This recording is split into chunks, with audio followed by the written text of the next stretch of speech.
This is Bloomberg Surveillance Early Edition with Danny Berger and Kriti Gupta. 10 a.m. in London, 5 a.m. in New York. That means it's 5 p.m. in Hong Kong. Our top stories today. China's services industry growth slowing sharply in June, providing more evidence that the key driver of the post-COVID recovery is now cooling. U.S. markets reopen after the Independence Day holiday.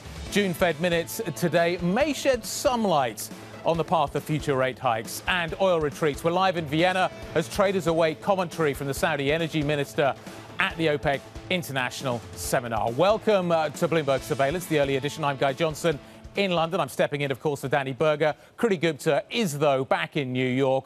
Kriti, let's talk about these markets. You guys got yesterday off. To be honest, you've had a few days off. What are we looking like? The back end of the week looks fairly busy. Yeah, I'd argue today might be an extension of just that dynamic. I wonder how many people are actually showing up to work today or even paying attention while sitting at the desk, which might explain some of the market action we're already seeing, Guy. A little bit of a pullback you are seeing in futures, down about 0.3%, but this was kind of expected. You see when you have a little bit less participation, a little bit less volume, you are going to see that pullback. But there is a narrative at play as well. Some weaker data coming out of China weighing on the global economic outlook. And remember, this is coming ahead of that payrolls number we're going to get on Friday. So perhaps a little bit of cautious optimism. I feel like I could support that case from both a fundamental and a technical point of view. Nevertheless, 44.80 on those futures contracts. Also seeing a bit into the bond market. Again, kind of typical when you see that cautious trade. 490 on the front end of the curve, down about 3 basis points. If you go further out, down about by the same measure. But again, I think a lot of it is coming down to China. The idea that a key driver in that recovery really has global implications. And that's really where you're starting to see weakness in the yuan kind of tried to get stemmed as much as possible. China coming out and saying we are going to add more liquidity measures to really stem that plunge. Nevertheless, it doesn't seem to be working. Check out the dollar versus the offshore yuan. The offshore yuan is one of the biggest drivers of the Bloomberg Dollar Index this morning. So you are seeing that currency pair trade about 7.25. The dollar stronger by about 0.4%. But Guy, if we're worried about recession as a function of inflation, shouldn't the commodity trade be a little bit more volatile? We haven't really seen that when it comes to NYMEX crude, still trading at a 70 handle, although higher by 1.5% this morning. So I'm going to just throw a bit of cold water on that idea. You saw the move Friday from Saudi and Russia. That got priced into Europe yesterday. So European crude Brent went up. It's softening today. You guys are just playing catch up. It's just a little bit of a catch up trade, or as Alex Steele would say, a catch up trade. But anyway, we'll do that joke a little bit later. Kriti, we are seeing Euro area data dropping onto the screen right now. It's May producer prices. They're down by 1.9% month on month. The estimate was 1.7. Basically, this gels with, for instance, the ISM data we saw on Monday that we got out from the United States, which basically showed the prices paid falling really quite rapidly. And I think that's a consistent theme that we're seeing. It's going to be interesting to see what impact that has on margins for industrial companies. Let's talk about European stocks today. We are a little bit softer. It is the China trade, as Kriti lays out. It is very clearly the China trade that is having an impact on Europe. You're seeing areas like the basic resources, the miners, Kriti under a little bit of pressure. Casino is a stock that we are watching out for today, though. Casino, as you may call it. The French grocer, absolutely front and center right now. The stock bouncing around all over the place. I don't have a percentage for you there, but you can do the maths on that one. Stock 600 down by 0.5%. Euro dollar fairly flat. Big end of the week, but China is dominating today, Kriti. Absolutely. And I want to get a little bit more analysis on that China story because, look, we get a lot of data, we get a lot of liquidity measures, but let's have a reporter properly cover this. China's services growth softened in June, as we both talked about, indicating that the recovery this year losing a little bit of momentum. Consumers scaling back. The data could spur more calls for the government to ramp up measures to support growth. Some evidence of that already shaping up in the market. Joining us now is Bloomberg senior China reporter James Mager, joining us from Beijing. James, walk us through the data here. What you saw in the services data, which we had today, was another indication that services trade, people spending on restaurants, going, traveling, that kind of thing, has really weakened. It's fallen now for 3 months in a row, and while it's still expanding, it's much weaker than I think everyone had hoped for coming into this year. When the hope in January and February this year was that as China came out of COVID zero, you would see a massive jump in the consumer spending, the kind of jump that you saw in other countries when they came out of their own lockdowns in previous years. And that happened for a few months, and then it's really tapered off in the last 3 months. And it's coming as well as the industrial sector is also really struggling. Exports are struggling. Manufacturing is in contraction according to the PMI data. So consumer spending was really the only leg of the economy that was really working well. And as the data today shows, that's not the case anymore. So it really is quite a negative picture across the whole of the economy in China at the moment.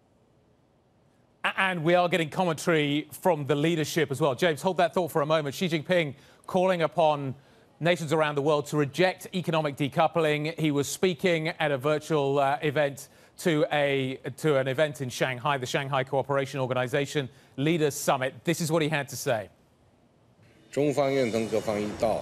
China stands ready to work with all sides to keep to the right direction of economic globalization, oppose protectionism, unilateral sanctions, and the overstretching of national security, and reject the moves of setting up barriers, decoupling, and severing supply chains.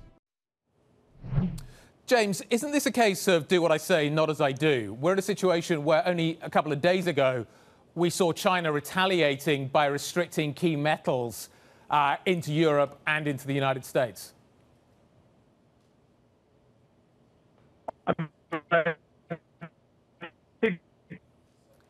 think we may be having a few little... James, we're going to... James, hold that thought. Sorry, we're having a few technical issues, as our audience probably are now aware. James Mager in Beijing.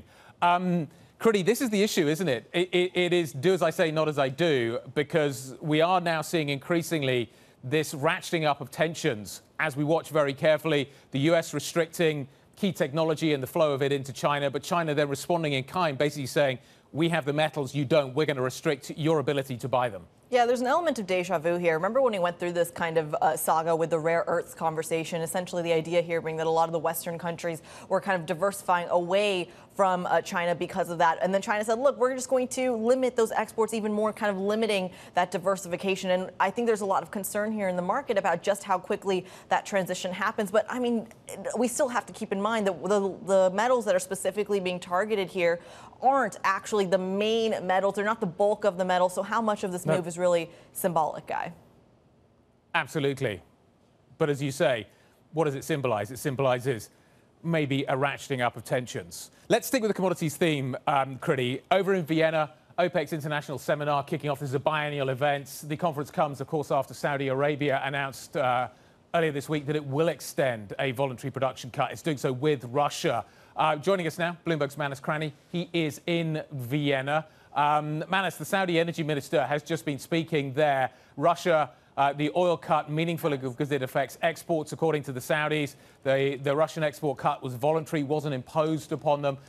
Manus, we're getting a little bit of clarity here. This isn't a policy meeting, so how much clarity are we going to get?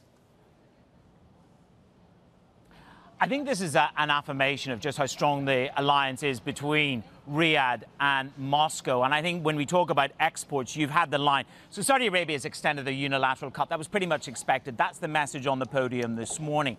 But when we come to these lines of Russia's cut is meaningful because it affects exports, that is where we can measure. That is where we can benchmark. What are they doing, not what are they saying? And when I was here just 3-4 weeks ago standing outside OPEC, His Royal Highness made the point that all we have is trust in what Russia are telling us. But if we look at the export data, that will perhaps underpin the joining of efforts between the Saudi unilateral cut, the Russians coming on board with that. You're looking at about 3% of global output. It's one of those moments, isn't it? They had to empty the bins just when I was about to go on live TV. There's the point. There is the point that the market this morning has had its doubts.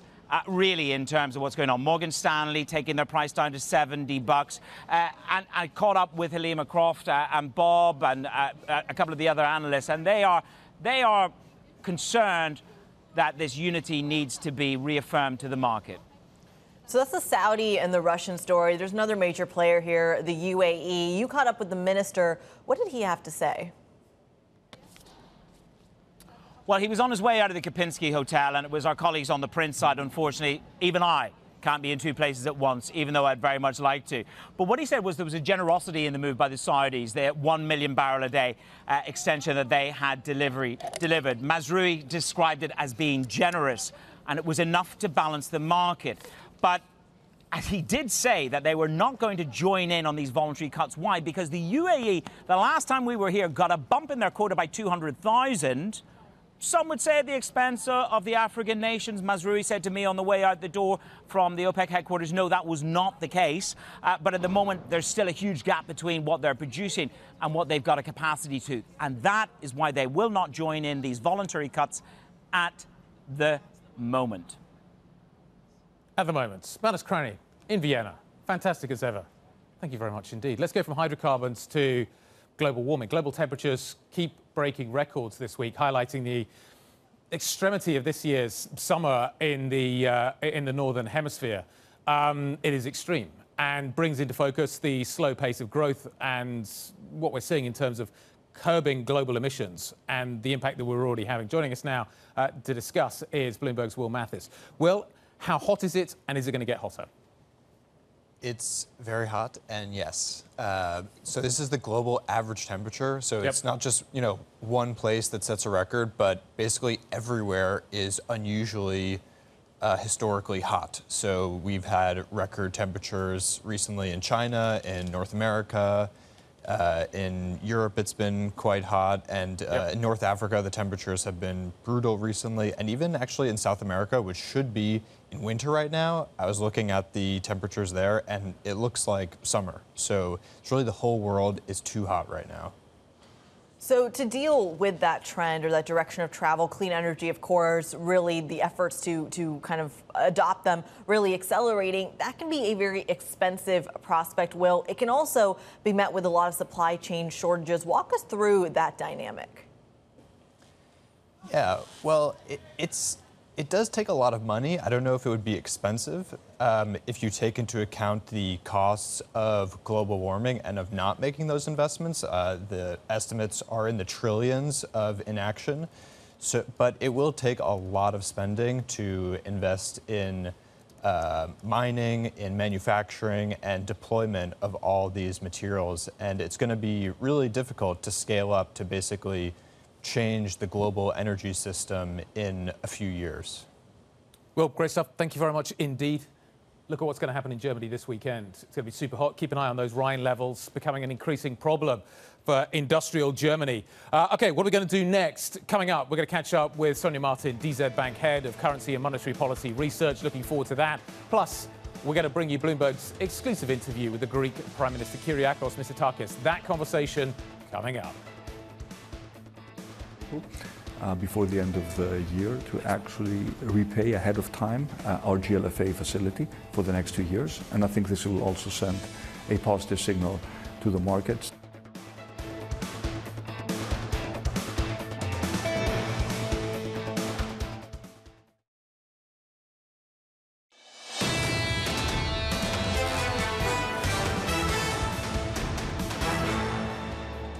This is Bloomberg Surveillance, the early edition. I'm Guy Johnson in London.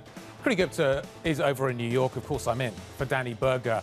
So, Kriti, the Greek Prime Minister Kyriakos Mitsotakis has pledged to repay 2 years of bailout loans ahead of schedule. The yield on Greece's 2-year bond falling after his comments.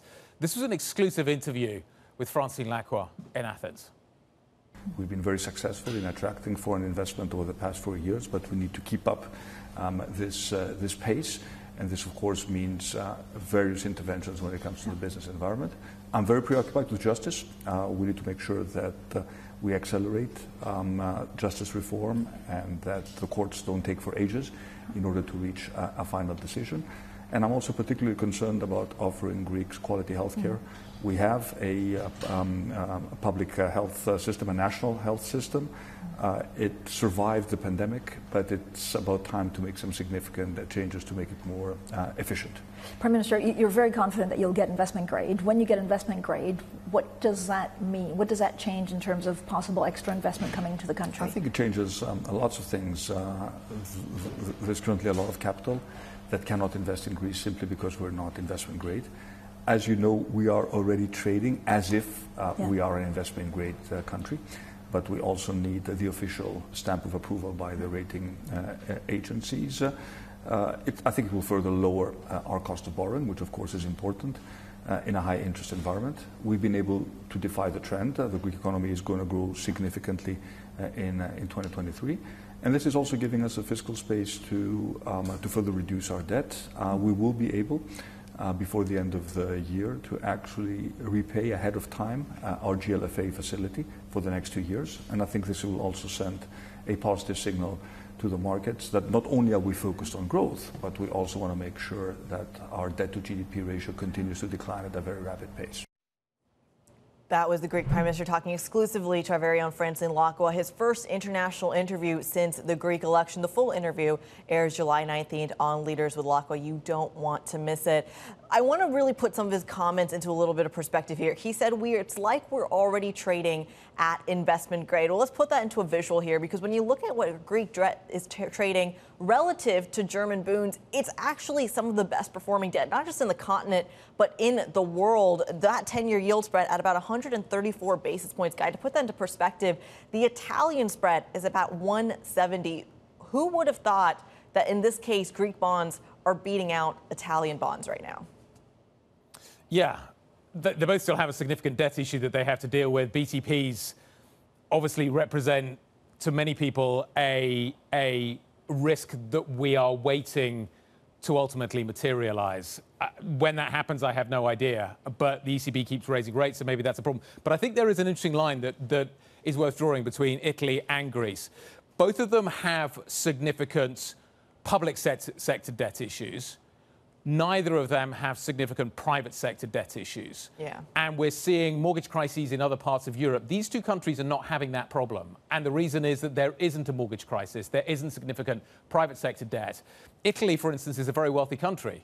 It's just the balance between public and private sector debt is heavily skewed. I'm glad you mentioned that kind of dynamic, because although one of the concerns around Greek debt is, although they have been doing very well from an economic point of view, a lot of those gains have been coming simply from the tourism sector, whereas the Italian economy, as you point out, does have, for example, a massive manufacturing hold as well. So there is a question about just how much sustainability this kind of Greek winning streak has, for lack of a better term, especially if you are looking at a recession on the horizon. I will happily go on holiday to both of them.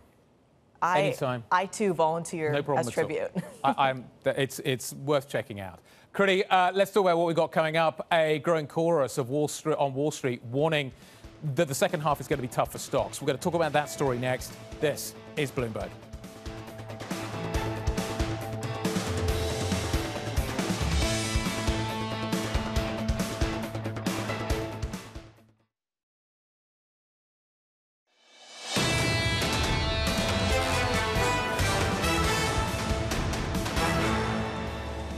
This is Bloomberg Surveillance. This is the early edition. I'm Guy Johnson in London, Kriti Gupta, of course, in New York. Kriti, there is a growing list of Wall Street firms that are warning of the risks ahead for stocks in the second half. So you've got JP Morgan citing a contracting U.S. economy, Goldman saying the risks of higher rates could weigh on equities, HSBC's in the mix as well, saying there could be a, quote, nasty surprise in store for stocks. The list goes on and on and on. My question is, why am I listening to the buy side? The first half of the year confounded everybody. The Nasdaq 100 posting a record first half, 5 trillion added to the mega caps. It was, of course, the mega caps that kind of drove this story, Kriti. But the buy side, nobody expected the first half that we had, basically, and therefore you've got to look at other factors, positioning, liquidity, all those other things into the mix as well. Yeah, I'll throw in the fact that history is not on their side. If you look at every single back half that follows such significant gains in the front half, 16%, by the way, in the S&P 500. For the last 20 years, 19 out of those 20 years have been positive for the back half of the year, and not by a small margin. We are talking double-digit gains, Guy. You can see that on our chart for our radio audience. Just take my word for it here. But it's really significant that a lot of these Wall Street firms are saying history may not apply this time around. Yeah, I mean the sell side, of course, not the buy side. I don't know why I said that.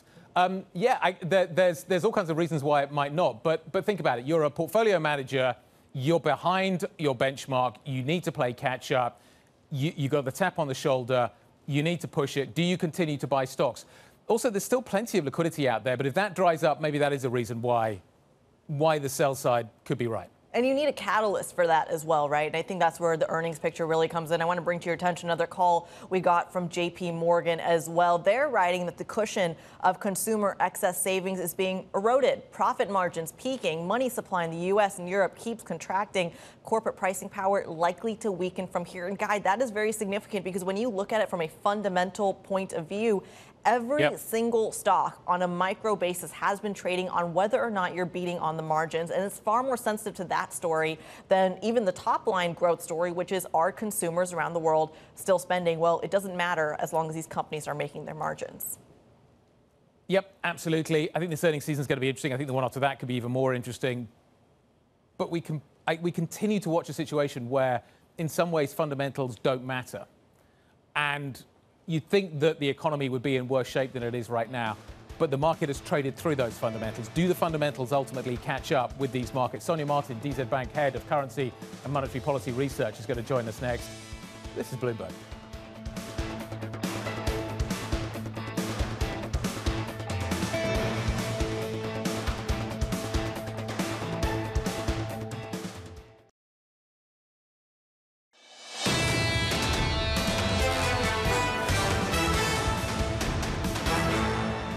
This is Bloomberg Surveillance Early Edition. Here's what you need to know. China services industry growth slowed in June, providing even more evidence that the key driver in the post-COVID recovery is cooling. U.S. markets reopen after the Independence Day holiday. June Fed minutes due out today. It could shed more light on the path of future rate hikes. And oil in retreat. Bloomberg is live in Vienna as traders assess the latest gambit from OPEC Plus to prop up prices by curbing supply. We are all over it. I'm Kriti Gupta in New York with Guy Johnson, stepping in for Danny Berger in London. Guy, the oil story is fascinating to me. We're going to dive into that in just a moment. But I've got to say, it does feel like at the end of the day, it comes down to liquidity, positioning for the back half, and a lot of folks saying this time could be different. It's always different, isn't it? Those words ring alarm bells. Of course, it's always going to be different this time, but it never is.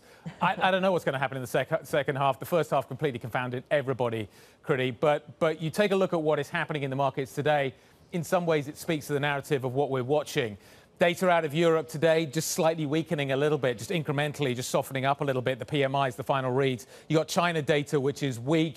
The Caixin data certainly pointing to a slowing economy there. So diffusion index is a momentum story. That's rippling through European markets. Stock 600 is down by 0.6%. Insurance is down. The miners are down. The basic resources sector is down. I just took a look at the AVAT function on the Bloomberg, Kriti. Volumes like it was super light yesterday. You guys had the day off. Today, it continues to be light, which I think is interesting. The rest of the week, I think, is going to have a lot of action to it. Casino down by 30%. It looks like shareholders are going to get wiped out. We have two competing stories here in terms of how the company is going to be rescued, what capital injection is going to look like. But ultimately, I think shareholders are going to suffer. Is it going to be the French solution or the non-French solution? Euro-dollar, absolutely flat. We've also got Fed minutes coming up. But then we get into some quite exciting data. I'm interested to see JOLTS. Of course, I'm interested to see on Friday what that payroll number looks like. Yeah, and I feel like there is that element of just kind of waiting and seeing until we actually get that data, Guy. To your point, yes, we had the day off, but I feel like today is not going to be any different when it comes to a volume or a liquidity perspective. Already you are seeing futures take a little bit of a step back, down about 0.5%. But again, some of that is going to be fundamentally driven. The China data that we got overnight really going to be weighing on that global economic outlook. And you are seeing some of the sentiment from the European session already kind of seep in to what you're seeing in the U.S. The bond market catching a little bit of a bid, though, and this is interesting as we're talking about repricing, a continued story of inflation, yet bonds catching a bid. The two-year yield, 4.88, that move accelerating, down about 5 basis points. 30 minutes ago, you were only down about 3 basis points. So again, that is perhaps where all the action is going to be in today's trade. When I think bond market, though, you got to talk about the FX read-through. We're going to get an expert on this in just a moment. But overnight, the China action also giving a little bit of a lift to the greenback. Dollar yuan, 7.25, stronger by about 0.4%. Remember, the Chinese are trying to stem the losses in the yuan. If you're talking about contracting economic growth, that's where you're seeing the pain trade. Where you're not seeing the pain trade is in the commodity read-through, which brings us to NYMEX crude, trading at a 71 handle, actually higher by 2%, really diverging from what you're seeing in terms of the global narrative, Guy. Yeah, it's because you guys had the day off yesterday. Brent is negative on the session. It went up by 2. I'm not bitter, are we? Pretty had many. Kriti had, yes, you had many useful things to do, I'm sure. But nevertheless, basically, Brent is down, WTI is playing catch-up. I think probably later on you'll see that reflected in what we're seeing in the global crude market. You bring up the minutes, you talk about the data, so let's dig into what we're getting here. Sonja Marten, DZ Bank Head of Currency and Monetary Policy Research, joining us now. Sonja, let's start with the minutes that we're going to get from the Fed a little bit later on. What kind of clarity are we going to be seeing within these minutes? It was a confusing meeting. It was a meeting that confused a lot of people.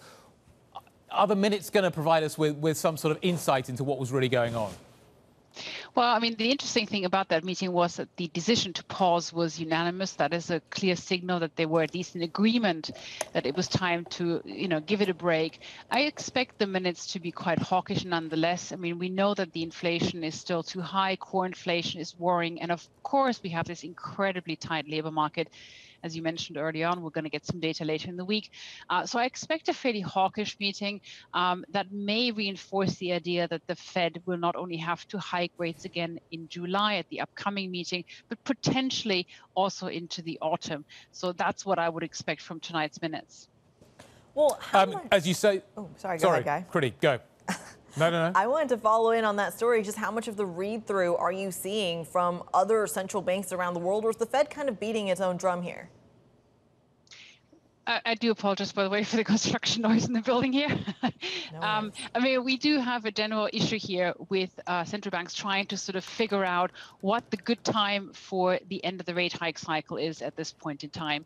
It is a very, very difficult time for central banks because they have to balance the need for further tightening in general against the risk of triggering a recession, into 2024. So this is something that a lot of the central banks in the G10 space are currently dealing with, and the Fed isn't the only one. And I think when we look at what happened in Sintra, it was very clear that that is the overriding theme for central banks at the moment. Well, it's the overriding theme, but at what point and how quickly do they say, look, the slowdown in China is going to have global repercussions, but are the global repercussions the same as they were, say, circa 2008, 2009, especially given that the stimulus this time that the Chinese are trying to pump in their economy isn't having the same effect as it did, say, 15 years ago? Yeah, I mean, I totally agree with you. I think you did mention earlier on in the show already. I mean, the consequences of the slowdown or slow growth in China may not filter through quite as quickly or as severely as they have done in the past. But we don't have only China. We have fairly weak growth in Europe. We have the potential still for a slowdown recession in the US, although that is probably the most anticipated, predicted recession in the US history. So we have some weakness coming through. But the problem is that, it's going to be very difficult to gauge, at what point it's really going to start hitting. The potential for central banks to overdo it at the moment is significant. The Bank of England looks like a perfect case in point, Sonja. Is the Bank of England going to have to break the UK economy? And is, in the process, the pound going to benefit? But is the long-term picture actually that positive? I keep reading positive notes about the pound, and I'm slightly scratching my head. I totally agree with you. I think there's absolutely no cause for any sort of enthusiasm here. And in fact, I would say that the rally that we have seen this year, which, saw the currency benefit pretty much across the board. And, it's the best performing currency in the G10 space during the first half of the year. That was already overdone. I think it came from the realization that the economy wasn't doing as poorly as people had expected. But that doesn't mean it's performing well. And as you said, the Bank of England is now at a real risk of overdoing it. The market is pricing in a term rate of 6%, even higher. If the Bank of England were to go that far, I think a recession in 2024 would be inevitable. So I think we've reached the point where further tightening is going to be currency negative. So how far do you think they're going to have to go? 5.25 is probably going to be the end of the line. 6% seems way overdone. They've already done a lot of tightening. And also you have to ask the question of tightening further right now. I mean, how much is that going to benefit in terms of reducing inflation? There's a considerable time lag, 6 to 12 months. So tightening more now doesn't necessarily mean that inflation now is going to go down. So that at some point you have to wait and let things play out because they've already done quite a lot and then see how that plays out. Sonja, I want to harp in on what you just said there. Further tightening could be currency negative. I think that's a point that a lot of people have kind of been waiting for that pivot to take place. Essentially, the interest rate differential is no longer driving the currency to the upside. So, Sonja, what would then? What is a positive for the currency, whether it's the pound, the euro, or arguably even the dollar? I think at this point, it's really about the fundamental outlook, because there's so much concern in the market that central banks may be tightening the screws too tightly and thereby risking, a significant slowdown. So I think we're going to switch, away a little bit from the monetary policy focus as we move through to the autumn, back to sort of very basic fundamentals. Look at the Eurozone market has been, downscaling its expectations. That's way on the Euro, whereas in the US, we've seen a lot of upside surprises. Yeah. So I think that's where the direction is going to come from, in the autumn and winter. How are you factoring in the fiscal response, for example, the Biden administration talking about student loan forgiveness, and in Europe, perhaps talking about energy subsidies, especially as we go into the winter? How is that factoring into your FX models? Well, I think it's a topic that is particularly relevant, I think, at the moment, obviously, when we look at China, because people are expecting there to be some supportive action from the government and the central bank to alleviate or to improve the economic performance. In the US, I think right now it's not so much in focus. It will obviously, it plays a role.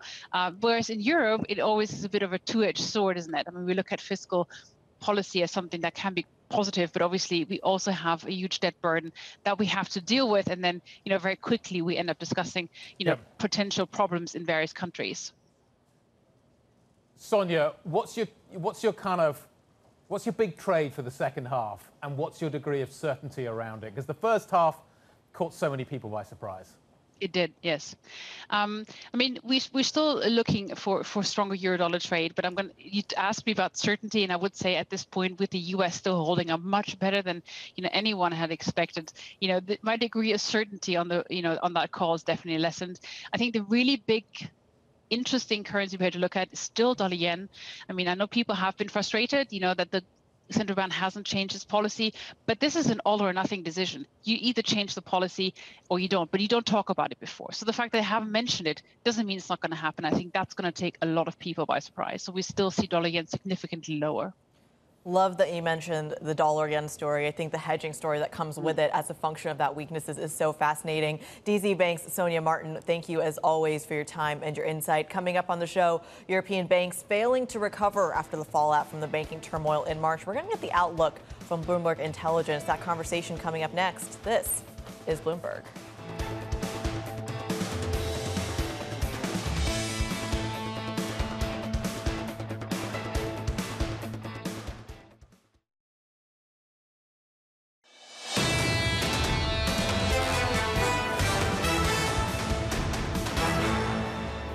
This is Bloomberg Surveillance Early Edition. I'm Kriti Gupta in New York with Guy Johnson in London. After withstanding deposit flight risk that began in the United States and fears of an economic slowdown, European banks had a first half filled with ups and downs, and their uncertainty looking to remain as we start the second half, with interest rates near their peak and revenue back in focus. Joining us now is Philip Richards, senior banks analyst from Bloomberg Intelligence. Philip, European bank shares failed to return to levels before the U.S. regional banking crisis. How much of that is a result of liquidity and deposit flight? Put that into some perspective for us. Yeah, good morning. Actually, we don't think it is about liquidity. Actually, in the first quarter results of the banks, the deposits have held up very well. And we expect that to be the same in the second quarter results in a couple of weeks' time. And what it is more about the earnings outlook for the banks. And that's been the big concern, which seems odd because obviously interest rates have been increased so much over the last few months. And the earnings have risen. But now the risk is we're at the turn of that earnings cycle. And actually, the amount of rate hikes still to go is very limited. But actually, more importantly, is the banks are going to have to start passing on a lot more of those rate hikes to depositors. And that's going to actually squeeze their margins and actually could push revenues down from what's been expected. Given where we are with valuations, though, on European banks, isn't a lot of that already priced? It is priced in, but there is a lot of uncertainty too. I mean, we know we're going into an economic slowdown, but is it going to be severe? Is it going to be gradual? We don't really know. Also, credit quality, has held up very well so far. But if you stepped into where we are today and we thought interest rates are high, uncertain economic outlook, then why are bad debts as low as they are? The risk is actually that kicks up and that just starts rising. And that's where investors are quite concerned. Philip, Guy made a really important point earlier in the show. We were talking about the success of German debt, Greek debt earlier in the show. And he said, look, the public debt is still the issue, but the private debt you're seeing in Greece and the likes of Italy, not so much, which is, I think, contrary to what a lot of people would expect, especially on this side of the Atlantic. We're also getting a headline here from the Italian finance minister saying Italian banks are in a better position than they have been in the past. Philip, can we write off the risks that we traditionally associate with the periphery at the moment? No, I don't think you can. I think those risks are very much still there, and I think that is reflecting in those share prices. As you say, the debt levels are very high across Europe, and a lot of the mortgages that bank people have are on fixed rate mortgages. So if you're tied onto that, you haven't had that impact yet of those interest rate hikes. So as those mortgages gradually roll off, actually maybe some of that pain, some of that squeeze is actually still to come. Now, certainly the fears are for the UK. So yeah, that's certainly true for the UK, but let's, sorry, Kriti, let me just jump in. But what about, so the relationship between Italian banks and the bond market, the govvie bond market, is probably the most significant relationship there. They don't have the mortgage risk in the way that we see in, say, Sweden, but they do have the potential doom loop that still exists if we were to see BTPs blowing up. Is that, how significant an overlay is that onto Italian banks, some other banks around the periphery of Europe? Well, the risk is there, but if you look at the valuations, the banks know we're flagging today in terms of the 0.3, 0.4 times valuations. It's your SocGen, it's Barclays, it's mainly the big investment bank. It's not actually the peripheral banks, as they were called in terms of the Italians or the Spanish with the sovereign debt. So actually, they're actually trading at much better levels, which shows that there is less concern on that front. Which in terms of how high interest rates obviously are. Yeah. Talk to me about CRE risk. Well, CRE risk is a funny one for us in the bank sector. We're hearing all the concerns and the worries people have in CRE, but at the same time, the banks have had, been expecting this to a degree. They have diversified their portfolios. They've got very strong covenants. Their average loan to value on their lending is average about 50% or so on average. So yes, you might hear stories of CRE risk, prices falling 20, 30, 40%. But that doesn't really impact the banks, given those very low cost-income ratios. Of course, if the pain continues and continues, and you start getting companies collapsing, then it obviously will kick into the bank. So bottom line is we're not there yet, but that risk is absolutely there. Talk to us about how you're valuing some of these stocks, though. What is your mechanism here? We talked about kind of deposit flight. We talked about interest rate risk. I mean, is it as simple as looking to kind of the price to book ratio? It feels like that seems to be the easy go-to trade stateside. Does that still apply for a lot of these European banks where that ratio has significantly dropped? Yeah, it does. But obviously, you've got to compare that to the return on equity, which the banks are generating. Because if banks with a higher return on equity, you'd expect to trade at those higher levels. So that's when you compare, say, the US to the European banks. The US banks are trading on much higher multiples, but they're also generating much better returns. And if you look at the European banks, their returns have improved. They are now 7 or 8%. But even against those levels, those 0.3, 0.4 valuations do seem very low. And if you're looking on a 10, 15-year view, those 0.3, 0.4 are really the lowest they've ever gotten to. Perhaps a positive for investors who are bullish and a negative for those who are perhaps already invested. Philip Richards of Bloomberg Intelligence. Market. Exactly. Walking us through some of the dynamics in the European banking sector. We thank you, as always. Coming up on the show, a look at some of the market-moving events to watch throughout the day. We'll walk you through it. This is Bloomberg.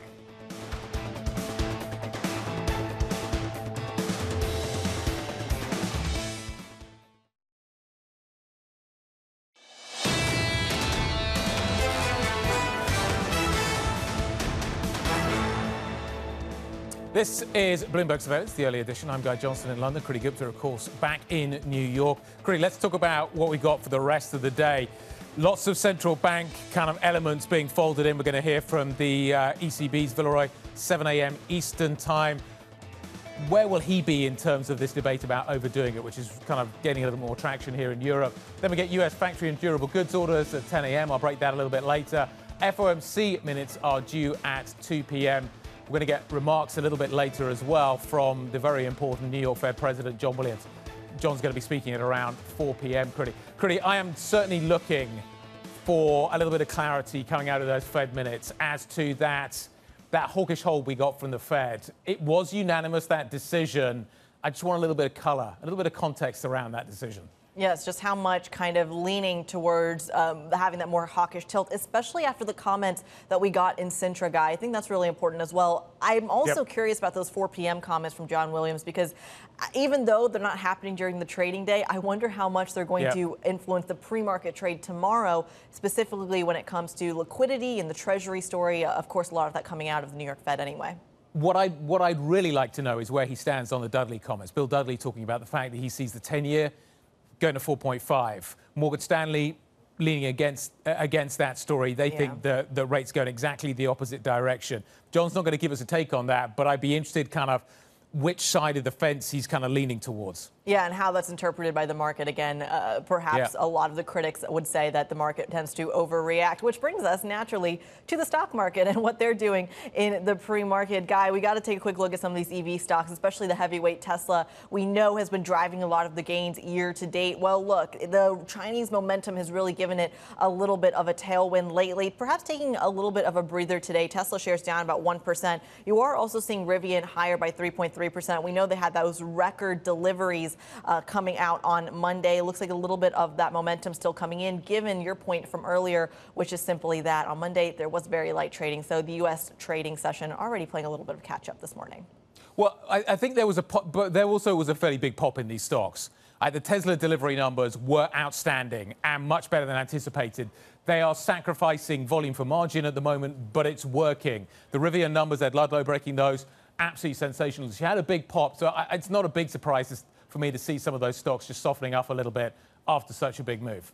Yeah, and a lot of that growth, by the way, coming out from China, specifically the leader in electrification already. So if you look at the exposure and the partnerships being made there, that's going to be significant, especially as Rivian is starting to ship some of the Amazon vans that they're partnering with to Europe as well. So they're really taking kind of that international take as opposed to specifically the United States. But I think the U.S. consumer story is also important, which brings us to our next few stocks that are moving this morning. Carnival Cruise Lines, Norwegian Cruise Lines. Now, look, to me, I love looking at the cruise lines because they are essentially vehicles for volatility. We don't just look at them for kind of this idea of, are the cruise lines profitable? We look at them as kind of a proxy for that U.S. disposable income. And that's why I think as you start to see a lot of the macro analysts be proven wrong about the resilience of the economy, some of these cruise lines were the top 3 performing stocks in the second quarter. Carnival, for example, up 86%. Norwegian up 62%. That to me feels more like a volatility trade. Well, they've been huge performers. They've been the beneficiary of the reopening trade, and that trade has gone on a lot longer. You take a look at the airlines as well. They continue to be super positive. They continue to be super positive through the summer. My question is what happens after the summer? I was reading a lot of reports over the weekend talking about the fact that the U.S. consumer is now basically running out of money. That the stimulus check story is now over, and it'll be interesting to see how much sustainability, therefore, there is in this consumer trend. Yeah, there is going to be a little bit of catch-up. And I have to say, when it comes to that consumer trend, remember, volatility goes in both directions. So even though you see these massive gains, it can very quickly kind of collapse on you as well, guys. So I think those are going to be the stocks that we're watching this morning, at least in terms of light volume trading. The VIX especially is going to have a big correlation with those cruise lines. But I got to say, I think it's still the macro trade for today. Oh, the Fed minutes a little bit later on. Going to be fascinating. Big end to the week. Payrolls are going to be massive too. Yeah, we're going to be monitoring those into the close. Well, that's it for early edition surveillance is ahead. I hear a rumor that John Farrow is back in town. He and Tom Keene are going to take you through the morning trade. Stick with us. This is Bloomberg.